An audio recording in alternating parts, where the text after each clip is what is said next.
Bueno, bienvenidos. Damos comienzo a la segunda conferencia del ciclo Hablarte 2025. Como ya saben, es esta una actividad que desarrollamos desde la Asociación Madrileña de Críticos de Arte, AMCA, y es parte de nuestra programación habitual. En este año estamos en nuestra quinta edición del ciclo. Como les comenté el lunes pasado, en la verdad que sugerente ponencia que nos hizo Lucía Gómez Lisón, esta primera parte del ciclo, las dos primeras conferencias, están dedicadas a exponer el trabajo de las ganadoras de la anterior edición del certamen AMCA a la crítica de arte joven.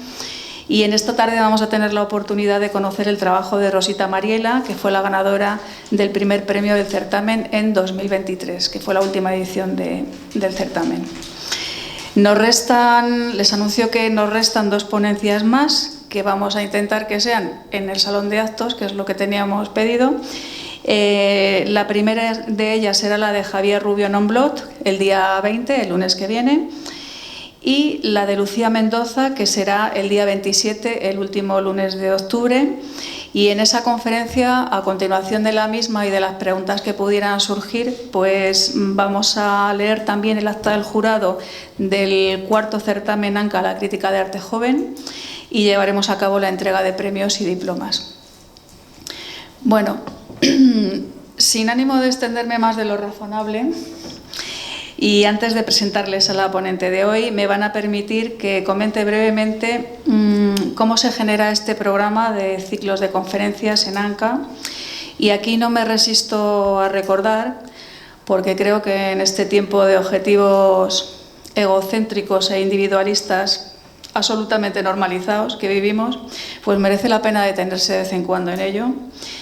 AMCA es una asociación sin ánimo de lucro que vuelca todos sus recursos en la generación de actividades y que se nutre a día de hoy únicamente, quizá con un par de excepciones, de las cuotas de sus socios y del compromiso y del trabajo de los mismos. Creo que no viene mal poner en valor que todo lo que lleva consigo tanto esta actividad como el resto de las que desarrollamos, como por ejemplo el congreso de crítica que hicimos en el 2024, este certamen joven, las visitas que hacemos a talleres y galerías, las mesas redondas, el mantenimiento también actualizado, informando en nuestra página web y redes sociales y, en fin, por supuesto que todo el volumen de trabajo que esto lleva aparejado y las labores de organización, selección de temas, de artículos, de ponentes, en fin, no me quiero extender. Las hacemos las más de las veces robando tiempo a nuestro tiempo de descanso.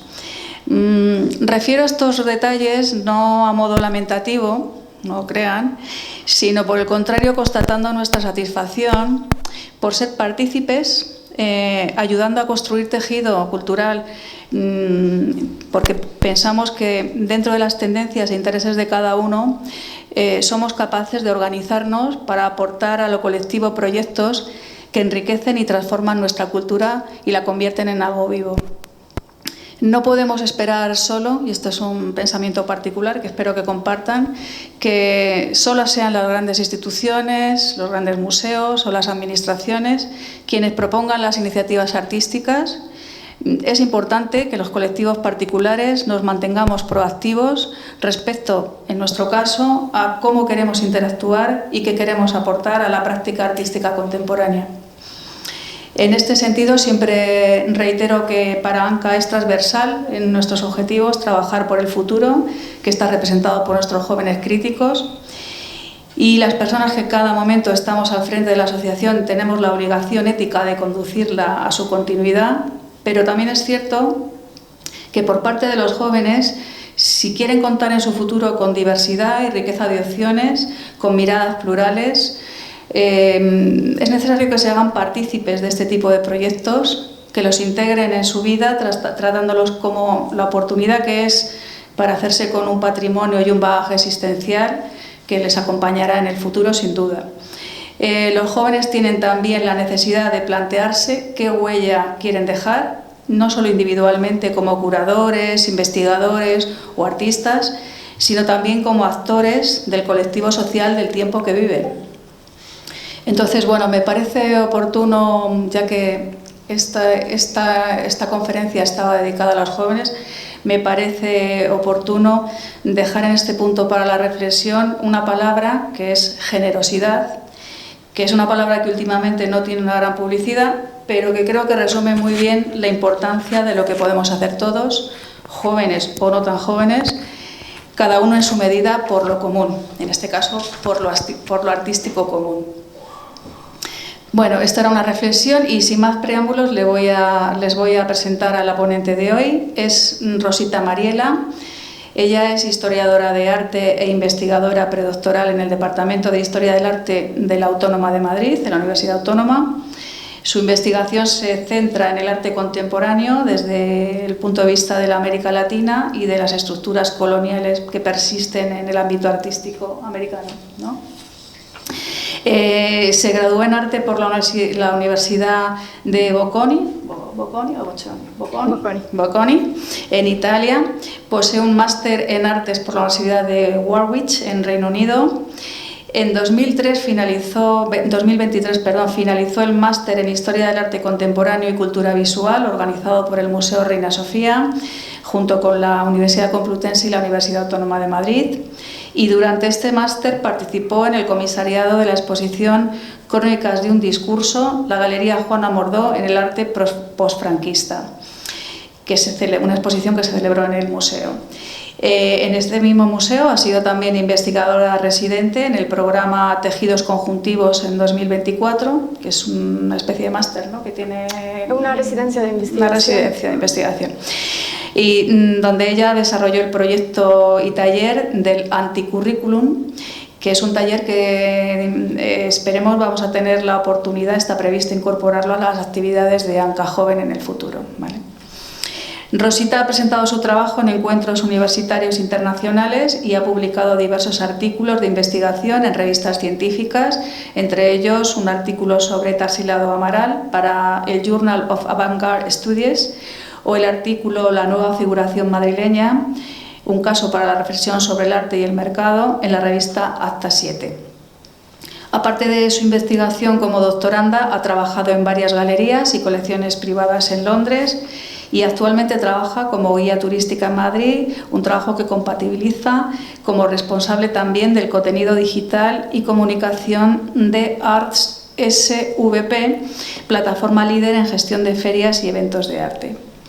Como les digo, Rosita fue la ganadora del primer premio en el tercer certamen ANCA La Crítica de Arte Joven, con un magnífico trabajo centrado en la obra de la artista chilena Cecilia Vicuña y las piezas de la producción de esta artista que reflexionaban en torno a la semántica negativa de algunos términos compartidos. Bueno, su conferencia de hoy lleva por título La contaminación del sentido, pensando desde lo precario, el fracaso y la ausencia. Y les dejo con ella. Muchas gracias. ¿Se me oye bien? No. ¿Sí? No. ¿Sí? A lo mejor hay que subir un poco el volumen. O te dejo el micrófono. Te dejo el micrófono. A ver. Parece que se ha oído bien. ¿Ahora bien? Sí. Vale. Se mueve mucho. Vale. Muchísimas gracias, Esther, por la introducción, y antes de empezar me gustaría agradecer a todo el equipo de AMCA, no solo por la invitación de hoy, sino también por el premio que recibí hace 2 años, que fue una gran sorpresa y un gran honor. Y escribir e investigar puede ser un proceso muy solitario y lleno de dudas, y no siempre tenemos la certeza de que nuestro trabajo pueda llegar a alguien. Entonces fue muy importante que ese artículo fuera leído, valorado y premiado en una fase inicial de mi trayectoria de investigación. Así que muchas gracias nuevamente, y me dio mucho impulso y confianza, motivación para seguir adelante, así que espero que pueda seguir y pueda apoyar a cada vez más investigadores jóvenes. Y hoy me gustaría compartir con ustedes una ampliación de aquel trabajo que ganó el premio. Al preparar esta intervención he pensado que pudiera ser una ocasión para unir, para poner en diálogo algunas de mis últimas investigaciones que parecen a veces avanzar de manera fragmentaria, pero en realidad están unidas por un hilo común, por un mismo impulso, que es pues poner en cuestión la voluntad de cuestionar estructuras, jerarquías y narrativas hegemónicas. Y toda la investigación nace de una necesidad, y en mi caso mi necesidad era comprender mi entorno y sus problemas juntos a un entorno que me percibo como enfermo y atravesado por crisis y malestares, y he buscado abrirme a perspectivas distintas, a otras lógicas posibles y que puedan ser más colectivas, colaborativas y solidarias, y que cuestionen las lógicas patriarcales y capitalistas que han definido tanto nuestra historia del arte como nuestras mismas formas de vida. Y mi investigación parte de una convicción que sería que muchas de las dicotomías que organizan nuestro pensamiento son en realidad construcciones culturales que son reforzadas por narrativas hegemónicas, por discursos dominantes, y frente a esto me interesa reivindicar el potencial de todo aquello que ha sido percibido como negativo, entendiendo la ausencia, el vacío, el fracaso, el error o la precariedad no como fallos, sino como espacios fértiles de resistencia, de imaginación y de transformación. La presentación de hoy se divide en tres partes a partir de tres conceptos y de tres palabras, y cada uno está vinculado a una investigación. Primero hablaré del precario, retomando el núcleo del artículo del 2023, donde me centraba en la obra de Cecilia Vicuña, y donde la artista reapropia materiales descartados y palabras cargadas de connotaciones negativas, como no solo precario, sino también residuo o basura, y para abrir nuevas formas de pensar el lenguaje y de habitar el espacio. Y en segundo lugar hablaré del fracaso a través de mi proyecto del taller del anticurrículum, y desarrollado durante el 2024 en esta instancia de investigación en el Museo Reina Sofía, y donde a partir de una reflexión sobre nuestra sociedad que privilegia la competitividad y la productividad extrema, el anticurrículum quería cuestionar las concepciones que tenemos de éxito y de fracaso, proponiendo una nueva perspectiva que valora el aprendizaje en todas sus formas, y incluso en aquellas experiencias que no encajan con estándares convencionales de logros. Y hice estas reflexiones a partir de unas actividades prácticas del taller, y hoy mencionaré una de esas actividades. Y por último me detendré en la ausencia, en el que he trabajado a lo largo de este último año, en particular para un simposio organizado por la University of Leiden en los Países Bajos, y que analizaba la ausencia como una estrategia en las prácticas artísticas, y donde reflexioné sobre los vacíos y haciendo un paralelismo entre el archivo y el curriculum vitae. O sea, al final todo está conectado, y utilicé herramientas de ese proyecto en esas reflexiones sobre la ausencia. Ambos dispositivos, el archivo y el currículum, como atravesados por convenciones sociales que tienden a priorizar ciertas experiencias, y mientras inevitablemente silencian otras. y mostrando cómo en estas omisiones se revela todo aquello que una sociedad o una disciplina ha intentado suprimir o ha considerado indigno de ser registrado o recordado.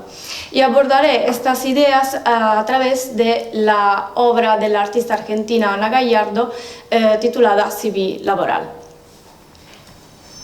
Perdón.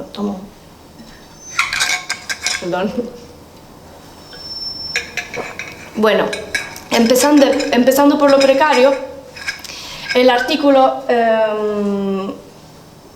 que ganó el premio en 2023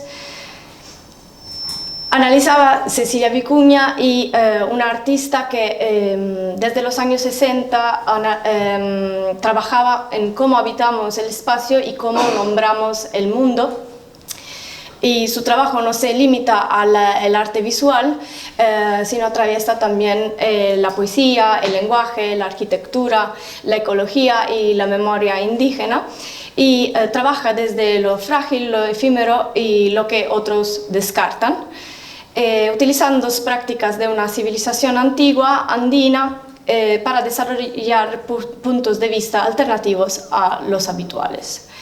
Y sus precarios, basuritas, también llamadas, eran instalaciones y poemas visuales, ella llamaba, hechos con residuos y basura entre material orgánico y artificial, y entonces formado por palitos o redes de pescas, piedras, restos plásticos, algas, y que buscan, como dice Vicuña, un orden cósmico con su entorno.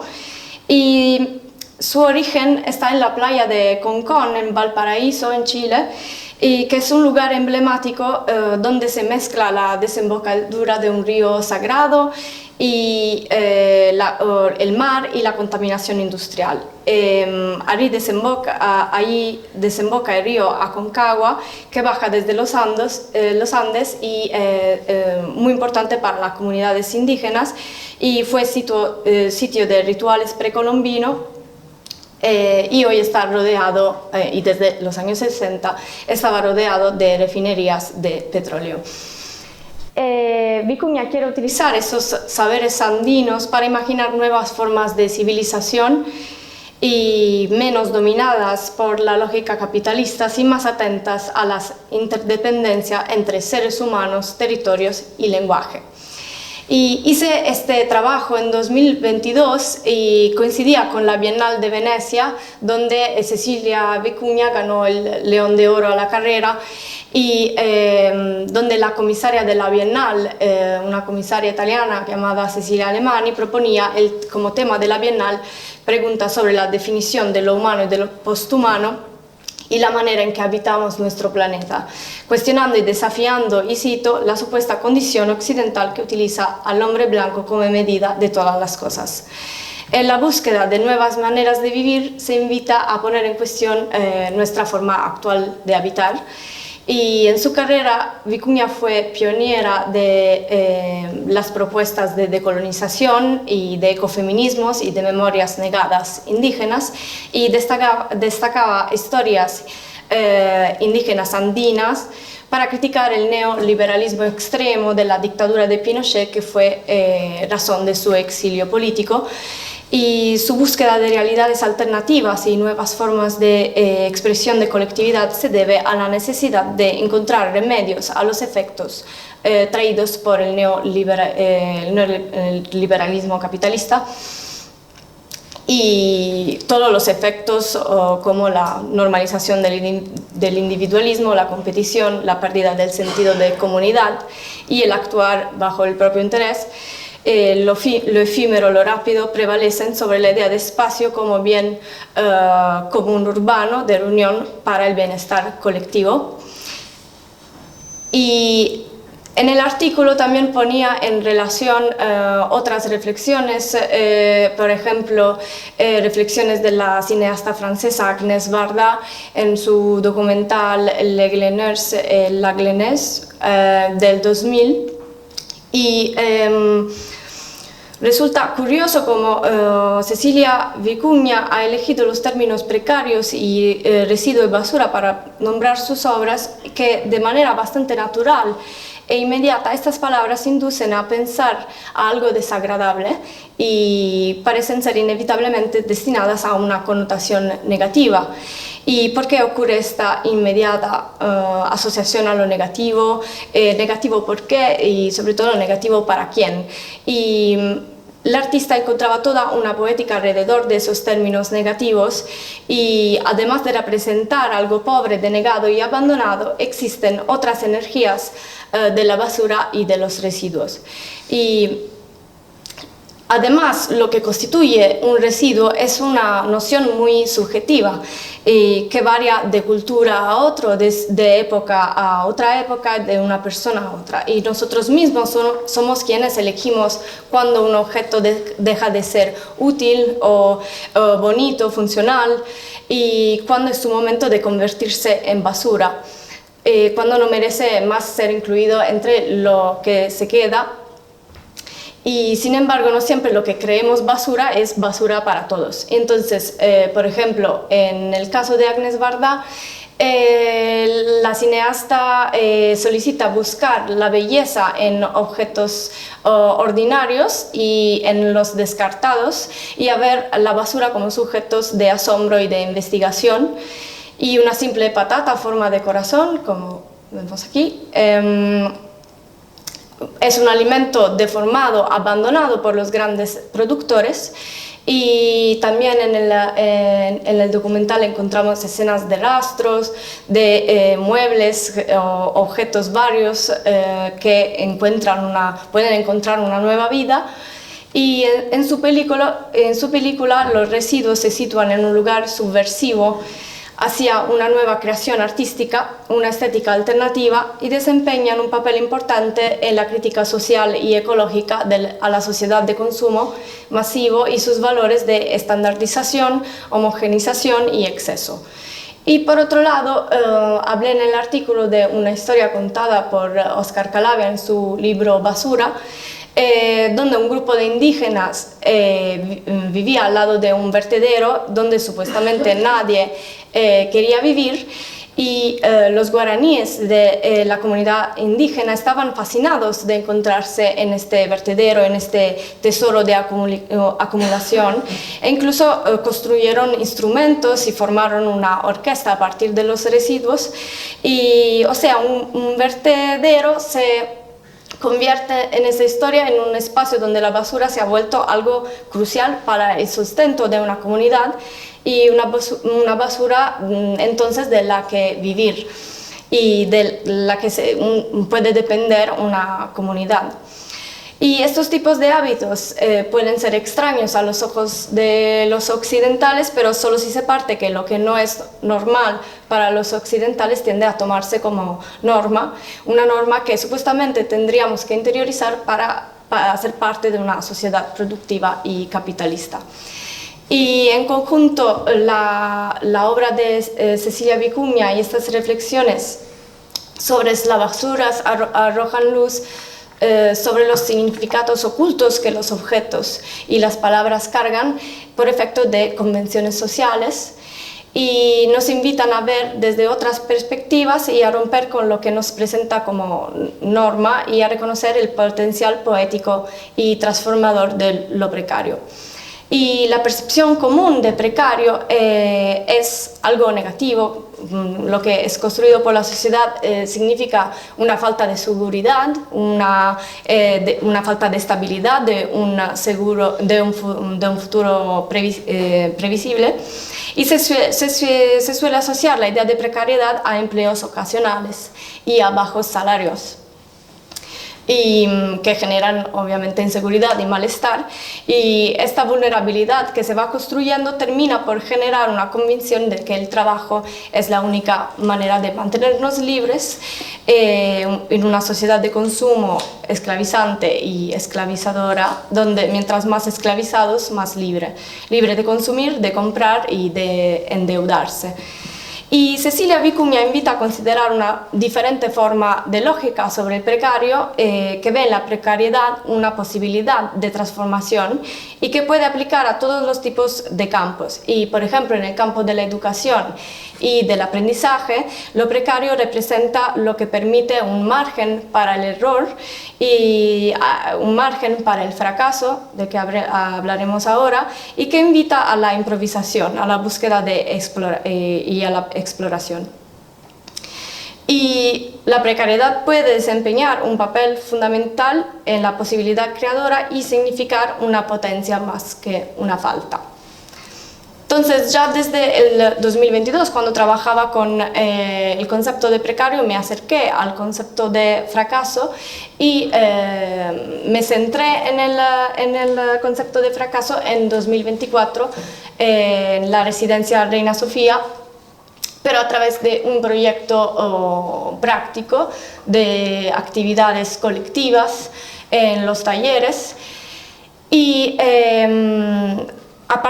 la reflexión era a partir del contexto neoliberal, capitalista y competitivo en el que vivimos, invitaba a crear un currículum alternativo que pudiera destacar todas aquellas actividades que hemos percibido como fracasos, del que hemos podido sentir vergüenza, pero que han sido muy importantes en nuestro crecimiento personal, que nos definen como persona y han sido esenciales para nuestro aprendizaje. Entonces, invitaba el proyecto a pensar a un CV alternativo que pudiera ser más completo, más sincero y más real. Una llamada a construir colectivamente nuevas lógicas y nuevas formas de pensar sin la presión a encajar en un modelo, y ya que a través de la educación, de los medios, de la cultura visual, hemos interiorizado la idea de que solo se puede ser ganador o perdedor, y una mentalidad que perpetúa la lógica capitalista, que exige un sacrificio constante y que valora más los resultados que el proceso de crecimiento. Y también hice esas reflexiones a partir de los manuales de autoayuda que refuerzan esta narrativa del éxito y mediante promesas vacías de felicidad.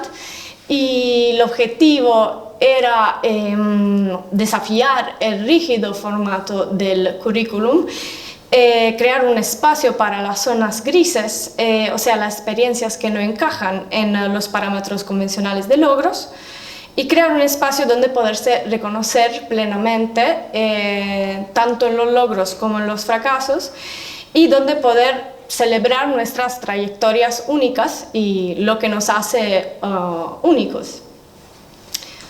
Y cómo hacerlo, la metodología era centrada en el fracaso, en la idea de que el error tenía que hacer parte del proceso, y utilizar el fracaso como herramienta, y por una parte renunciando a la presión de obtener unos resultados específicos, y para mantener un enfoque más libre y creativo en las actividades.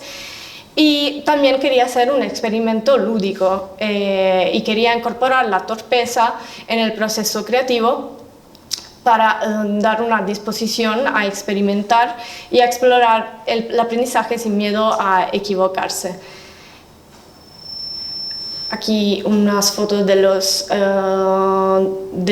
talleres y dos ejemplos de anticurrículum que se habían creado en grupos, como un come coco, un crucigrama, un juego de cartas. Y ahora hablaré de esta actividad que se hizo al principio del taller, pero antes de dónde viene este proyecto.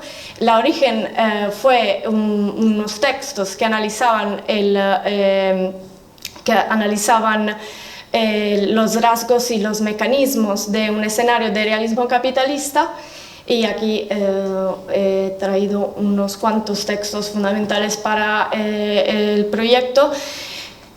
como marco ideológico este realismo capitalista que nos genera malestar y un sistema donde es más fácil imaginarse el fin del mundo que el fin del capitalismo, que es una cita de Fredric Jameson y Slavoj Žižek, pero que también evidencia Mark Fisher en su libro Capitalist Realism. Esos textos analizan los efectos nocivos de este sistema, como la precarización del trabajo y la intensificación de la cultura de consumo, la expansión de mecanismos de control social y el aumento del estrés, de la depresión y de los desórdenes de atención. Y durante mi residencia en el Reina Sofía también me encontré con mucha bibliografía que analizaba las dinámicas laborales contemporáneas y tenían en común estos textos la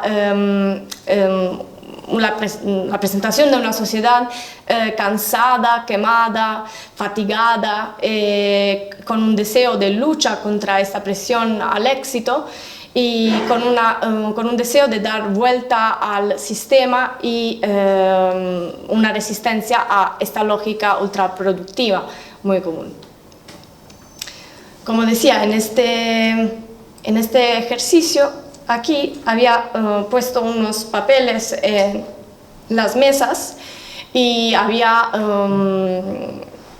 dado a los participantes muchos rotuladores para que se pudiera tener una dinámica anónima de la actividad, y les invitaba a reflexionar sobre sus experiencias personales, en particular dividido en diferentes secciones, como por ejemplo las mentiras, las exageraciones o falsedades. Aquí también he traído unos ejemplos que hemos incluido muchos de nosotros en los currículums, o por ejemplo a saber hablar un idioma, o tener la capacidad de trabajar bajo presión, que es algo que se requiere, que no es para nada natural. Después también las experiencias muy valiosas por las que nadie te va a contratar nunca, o sea, cosas que no son relacionadas al trabajo, pero nos han ayudado a formarnos como personas, por lo random que sean. También meteduras de pata, situaciones embarazosas en el trabajo, y aquí, como se puede ver, no sé si podéis ver, sí, se creó un ambiente de complicidad, o sea, muchos de los que sentimos como fracasos, para los participantes eran comunes y compartidos, y a través de esas actividades se creó un ambiente seguro, libre de juicios, donde muchas cosas, lo más que se escribía, menos se tenía miedo a compartir. Y fue una dinámica que fomentó la sinceridad también, porque era anónima, y fomentó también la interacción, y permitiendo que los participantes se cruzaran con otros, leyeran las aportaciones, y también se creó un ambiente divertido, porque las risas fueron inevitables y se favoreció un entorno, como decía, libre de juicios. Y aquí también ejemplos de ambiente laboral tóxicos, y surgieron muchos ambientes laborales sexistas, racistas, tóxicos, jefes locos, etc. Y de esa manera, este ejercicio, que habría podido ser un ejercicio incómodo, se transformó en una celebración conjunta de nuestras imperfecciones, y se creó un ambiente solidario. Y las dinámicas de los talleres crearon un espacio colaborativo, colectivo y horizontal para romper con los modelos individualistas y competitivos. Eran dinámicas basadas en el intercambio de conocimientos y en la solidaridad, donde el saber se comparte, se enriquece y se pueden crear inteligencias colectivas. Por último, os hablo de la ausencia, como decía, un concepto que he investigado este último año en ocasión de un simposio en los Países Bajos. Y en 2024, mientras preparamos las actividades para el taller del anticurrículum, me encontré con esta obra que inevitablemente llamó mi atención porque trabajaba todos los días sobre los currículum, y era una obra que se llamaba Civil Laboral. Es una obra sonora y en sí ausente, porque la manera en que la ves son unos auriculares. Y en el último año quería trabajar en el concepto de ausencia, pero se queda también la idea del curriculum vitae y su rigididad. Y encontré esta obra en una retrospectiva dedicada a la artista argentina en el Museo K2M, que se titulaba Tembló acá un delirio. Y para el simposio, aquí he traducido el título del simposio, Tras los visibles, leyendo los vacíos del archivo y del currículum vitae. Y es un proyecto, como os contaba al principio, donde hacía un paralelismo entre el archivo y el currículum vitae, ambos pensados como dispositivos que son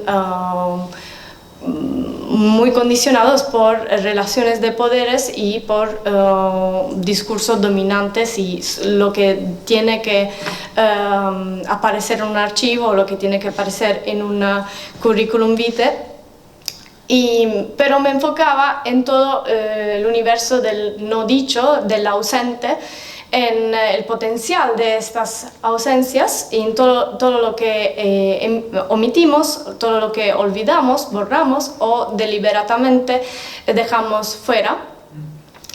Y justo porque las ausencias a menudo hablan con más fuerzas que la propia presencia, y eso se hace evidente con la obra de Ana Gallardo, y nos permiten los vacíos de reconfigurar tanto los relatos históricos como los relatos personales. Muy importante para estas reflexiones sobre el archivo es el texto del filósofo francés Jacques Derrida en Mal de archivo, donde Derrida observa los paralelismos entre el funcionamiento de la mente humana y del propio archivo, entre el archivo y la psicoanálisis. Y ambos seleccionan, conservan, almacenan y ordenan y clasifican informaciones, pero también descartan, olvidan y reprimen. Y al igual que la memoria, por cada registro que se conserva existe inevitablemente una pérdida, algo que se queda fuera y por tanto una ausencia. El archivo se configura no solo por aquello que conserva, según el filósofo, sino también inevitablemente por lo que excluye, aquello que ha sido considerado inarchivable, lo que se oculta y lo que no se ha elegido y lo que en algunos casos no ha sido autorizado a permanecer. En este sentido, el archivo no es un simple depósito pasivo de documentos, sino es un dispositivo activo político que estructura el conocimiento a decidir qué se registra y qué se omite, guiado siempre por relaciones de poder. Y la misión deja de ser un simple descuido para revelarse como un acto político cargado de poder. Hay muchísima bibliografía sobre el poder y los archivos. He traído esas tres particularmente interesantes para mis discursos, y por ejemplo Cristina Freire en Archives as Battlefield nos muestra cómo cada acto de archivar es también un acto de exclusión, y el archivo se convierte en un campo de batalla donde las historias entran en conflictos y las narrativas compiten, y algunas acaban por ser silenciadas. Entonces el archivar no se trata únicamente de recordar, sino de decidir lo que se permite existir y que se debe ser condenado al olvido. De forma similar, Sven Spiker enfatiza en The Big Archive, Art from Bureaucracy, que los archivos deben entenderse no solo como sistemas de memoria, sino como instrumentos de control que categorizan, gestionan y disciplinan. Y esta tensión entre preservación y borrado también es central en el texto de Boris Groys, Art Power, y más específicamente en el capítulo Art in the Age of Biopolitics, donde sostiene que los archivos contemporáneos no simplemente almacenan obras de arte, sino más bien determinan quién se vuelve visible y quién permanece fuera de los marcos de la legitimidad cultural. Y volviendo a la obra de Ana Gallardo, como decía, el formato no es casual, sino que quería hacer una obra ausente. ¿Y de qué se trataba? En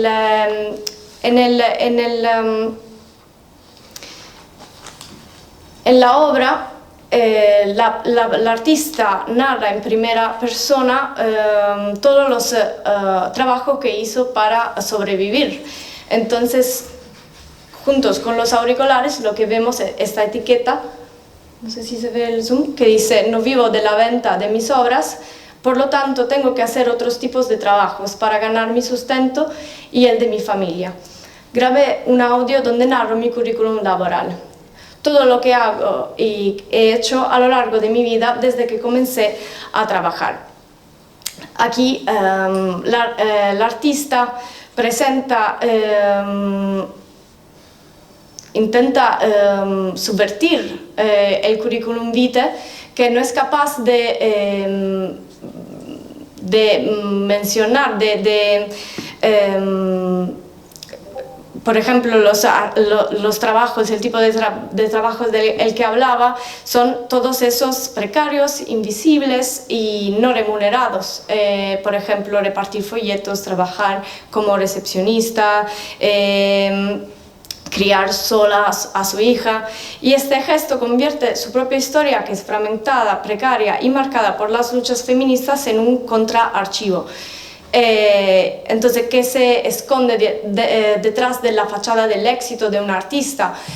Porque no menciona sus exposiciones, sus residencias, sus proyectos, sino muestra la vida real y lo que se ha necesitado para el sustento de su familia. Y el formato sonoro prescinde de la imagen o del texto y quiere evocar la naturaleza imperfecta de la memoria.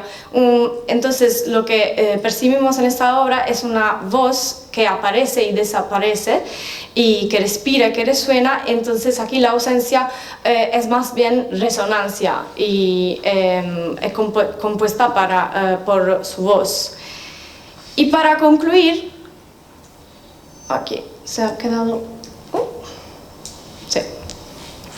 El civil laboral muestra que la ausencia no es un vacío pasivo, sino un espacio cargado de tensiones y significados latentes, y que puede ser utilizada como estrategia de resistencia y un modo de enunciación que habla desde los huecos y trabaja desde ellos, desafiando los relatos dominantes para abrir espacio a otras memorias y otros cuerpos. Muchas gracias.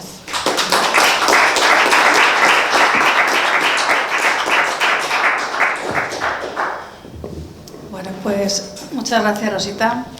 La verdad que es muy interesante todo lo que nos has venido a contar. Antes de abrir un poquito turno de preguntas, yo quería hacerte una. Sí. Más bien compartir también un pensamiento. Es cierto que es difícil, ¿no? Subvertir esta mirada que tenemos habitual de blancos occidentales europeos y tratar de meternos en otras perspectivas, en otras miradas. Me interesaba mucho el tema del indigenismo que trataste en tu artículo con Cecilia Vicuña, sí, porque también me planteaba que quizá todo arte es un constructo humano, ¿no? Entonces, Quizá es verdad que nuestra posición está muy mediada y la tenemos muy analizada, pero quizá también la mirada indígena, que aparentemente es más limpia, también es fruto de un constructo cultural y también puede tener sus mediaciones, ¿no? No sé qué te parece este melón que he abierto. Sí.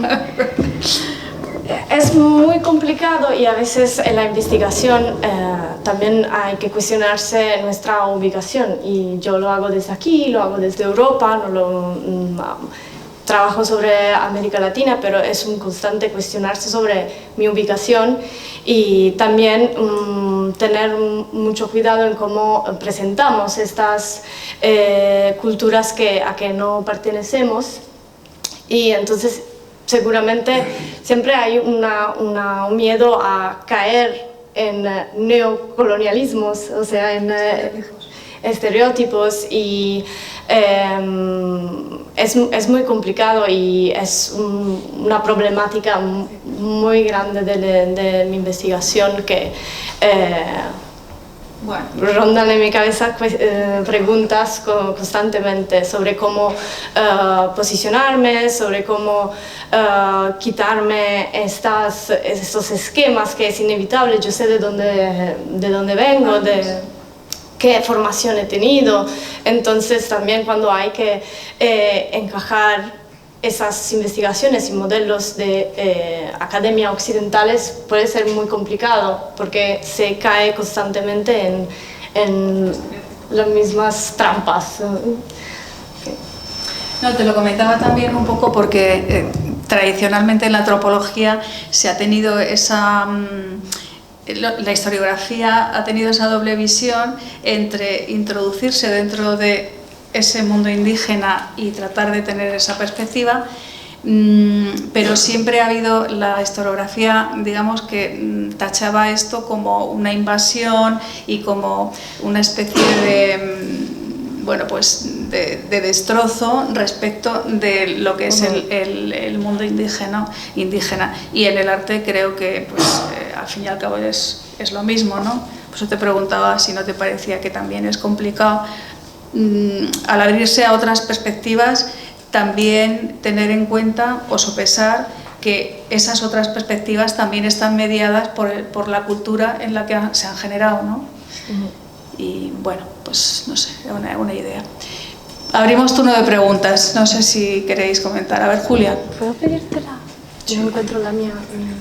Gracias. Yo lo que puedo hacer es seguir abundando en lo planteado ahora, algunas reflexiones que puedan clarificar o llevar a un pensamiento, si no diferente, pues por lo menos paralelo, ¿no?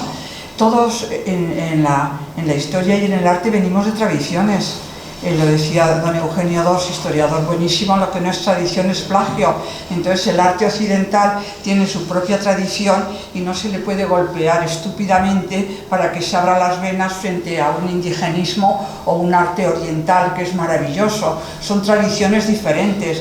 Entonces lo que yo veo es que se tienen que estudiar, que respetar, que hibridar, que de hecho se han hibridado muchas veces, como el japonismo en París a primeros del 20. El tema de los materiales, por ejemplo, indigenistas, pues se han tratado, yo diría, casi desde el principio. La plumaria iberoamericana, si se ha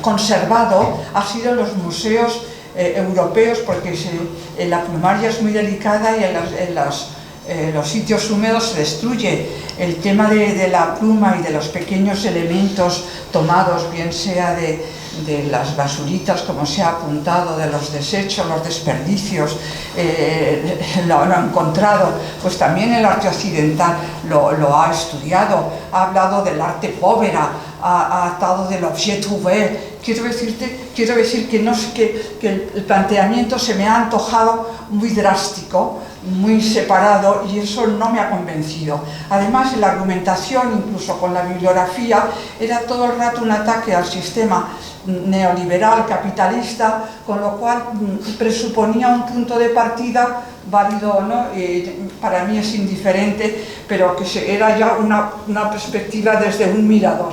Y no desde otro. Entonces esto me ha creado como cierta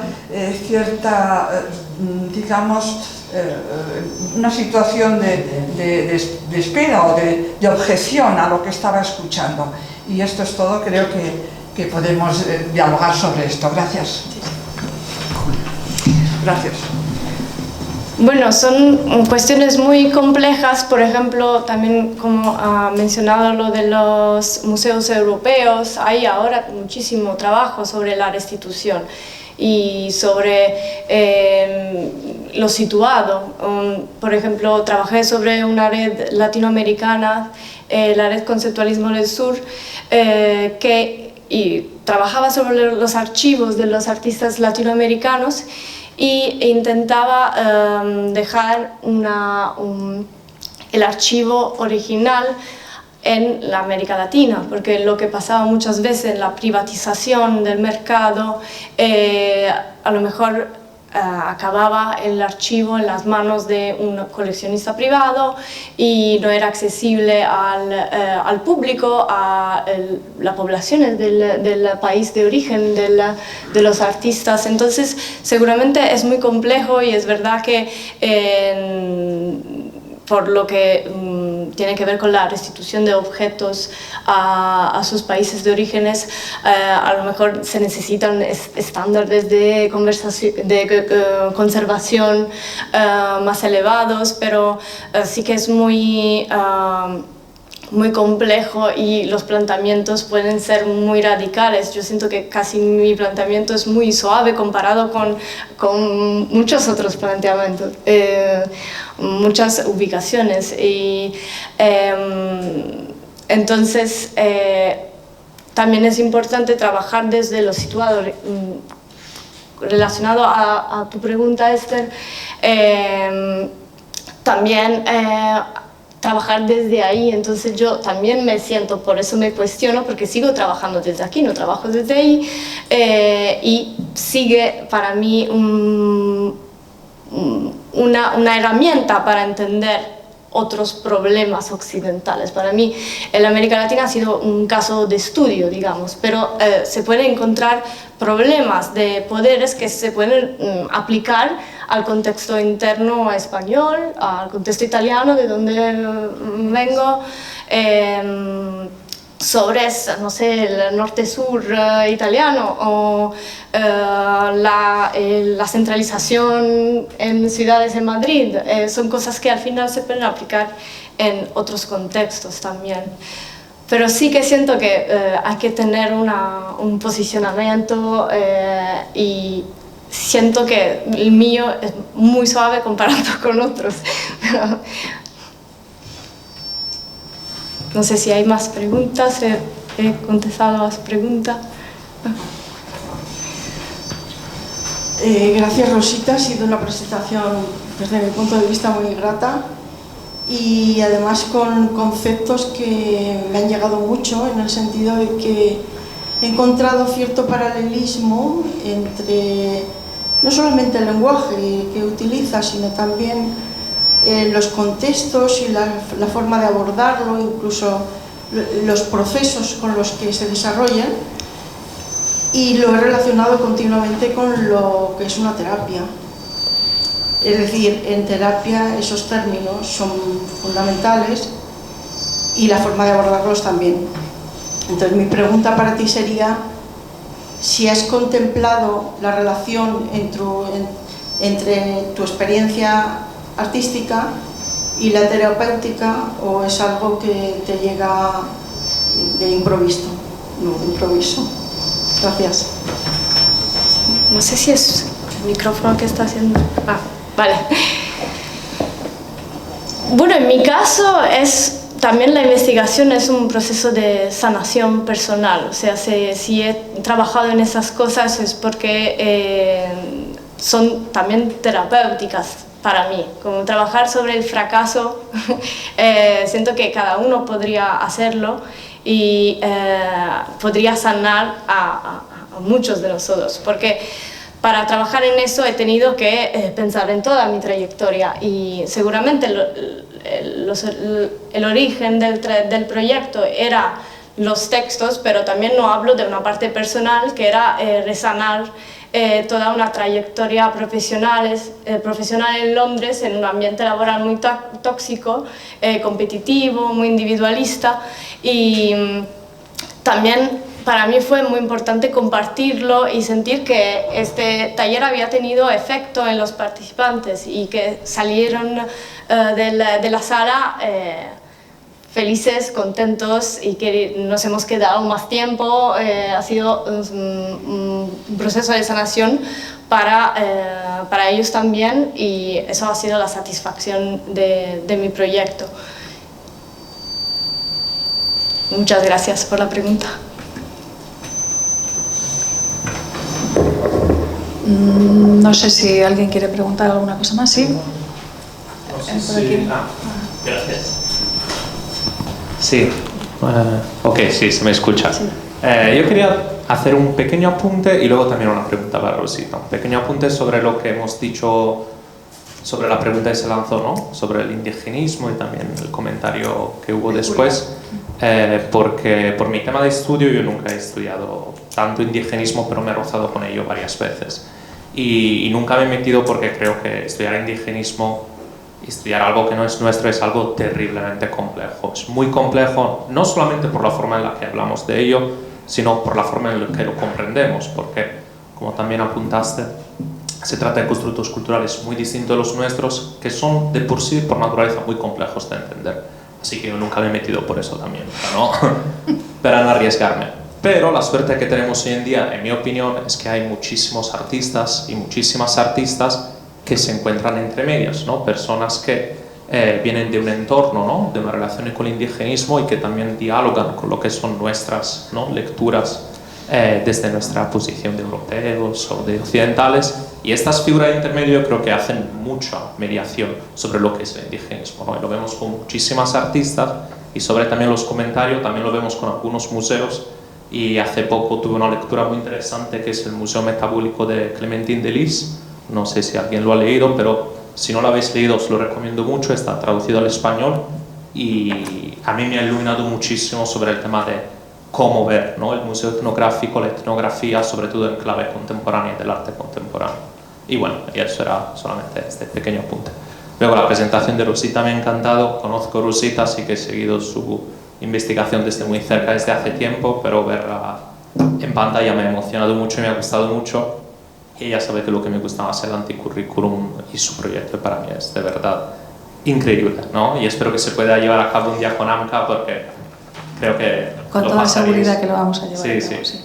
Mi pregunta también para Rosita, que nunca se la hice, es a mí me gusta mucho el anticurrículum porque además de ser como terapéutico, ¿no? También creo que usa mucho la sátira y la ironía, ¿no? Para desenmascarar toda las estrategias. Sí, ¿no? Para desenmascarar esta idea de productividad, de ser lo mejor, de mostrar siempre nuestra cara mejor, ¿no? Y sin embargo, hemos visto que con el taller lo hiciste desde una perspectiva muy personal, muy individual, con el objetivo de crear una comunidad, ¿no? De crear intimidad entre las personas. Pero yo creo también que podría ser muy interesante en el ámbito artístico proponerlo a las mismas instituciones, ¿no? O organizaciones, galerías, lo que sea, ver cómo sería la perspectiva del anticurrículum si fuera llevada a cabo por las instituciones mismas. No sé si alguna vez has pensado algo así o cómo se podría como alargar este proyecto a algo incluso más grande, porque sería muy interesante ver esa lectura deconstruida, ¿no? Desde esas instituciones. Sí, lo he pensado mucho y dónde podría aplicarlo, porque me gustó tanto como proyecto que quería repetirlo. Y al principio lo que pensaba, no sé por qué, pero pensaba, me gustaría entrar como un caballo de Troya en los recursos humanos de Amazon y hablar con corporativos y ver qué pasa con esas personas que aún más que en los ámbitos creativos tienen que mostrar esa cara de éxito. Todo está medido por sus performances, cuántas partnerships, cuántas ventas hacen, y no sé por qué me parecía que el efecto del anticurrículum podría ser más divertido en ese contexto. porque creo que es los que tienen más faltas, más necesidad de ese proyecto, porque creo que en el ámbito creativo somos más capaces de detenernos, de pensar, filosofar pero sí, no sé cómo se podría hacer con una óptica más creativa. Ahora hablaremos y me dirás qué opinas, qué se podría hacer, o si alguien tiene alguna idea, estoy abierta a ideas. También llevarlos a instituciones culturales, que me parecen muy importantes, pero la vida, ¿cómo va? Hay que detenernos aún más, porque no hay tiempo. Bueno, probablemente a los directivos de Amazon no creo que les guste. No, pero bueno, estoy segura de que no me van a yo creo que las aceptar. instituciones culturales en general serían más proactivas a poder acoger este taller. Pues no sé, ¿tenemos alguna pregunta más? Bueno, pues si no tenemos nada más que añadir, muchas gracias, Rosita, por acompañarnos esta tarde. Nos ha parecido muy interesante tu conferencia y nada, les emplazo al próximo lunes, que estará con nosotros Javier Rubio Nomblot, crítico muy conocido que pertenece también a nuestra asociación y que nos va a hablar, curiosamente también, de aquellas miradas que orillamos porque nos parece que el arte solo debe tratar de la belleza. Así que creo que va a ser muy complementario con lo que hemos visto hoy. Muchas gracias. Muchas gracias.